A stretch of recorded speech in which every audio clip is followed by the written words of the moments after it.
But the pictures were leaning against a wooden house, and the walls of the home did not burn, just the photos burned. Wow. And when we came, when we dropped her children home after the fast, she was there, and she realized that, you know, the God that we were serving was the true God, and she gave her heart to the Lord. And here now she was answering to God when she brought the groceries. You know, it is such an amazing what God did. It's just one of the stories how God worked. Close by, our plans were now to take the church further. The church started growing. We started baptizing people. God started working miracles in the area, so people knew that something was happening here. So we needed to build a church. But again, we're in a very poor area, and there was no finances really. But a pastor came to me and he said he had a team from the United States. They were coming to build a nursing home, a health center actually. And he needed a van to transport the team from where they were staying to the work site. So I went and, you know, I took the job to transport them.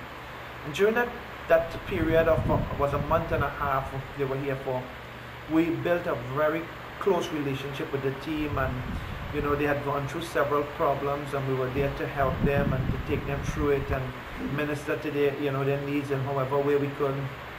And as a result, you know, they asked us what we needed, and we said, well, you know, since you all are a mission that builds churches and so on, we would like that. We would like to build a church.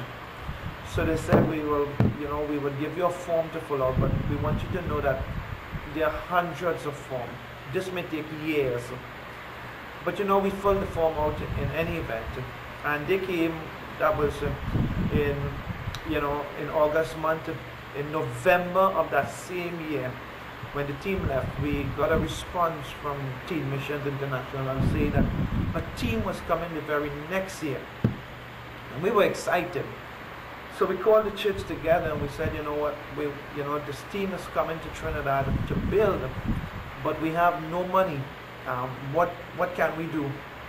And all the members came together, and we all decided that we were going to do forms and to ask for donation. We were going to do some barbecue sales and, you know, to raise funds to build. So my wife did all the forms, and, you know, and while she was doing it, God spoke to her and said, you know, don't ask the ungodly for a cent. And then God confirmed that word with me as well, and, you know, don't ask the ungodly for a cent. So we came to the church, we brought that before the church, and we said, you know what, God said don't ask anybody for a cent. He will provide for this church. Don't ask the ungodly for a cent. He will provide for the church. So we scrapped all the forms and we threw it away. But from that period, from November to July of that year, we had collected some money from whatever we could. Was about $2,400, and $1,000 from that went towards preparation for the team and preparing place for them to stay. So basically we had $1,400 TT, and you know, that's all we had, and that really couldn't do anything. But when the team came, they all contributed $100 US to the project, and this was one already an answer to God, from God.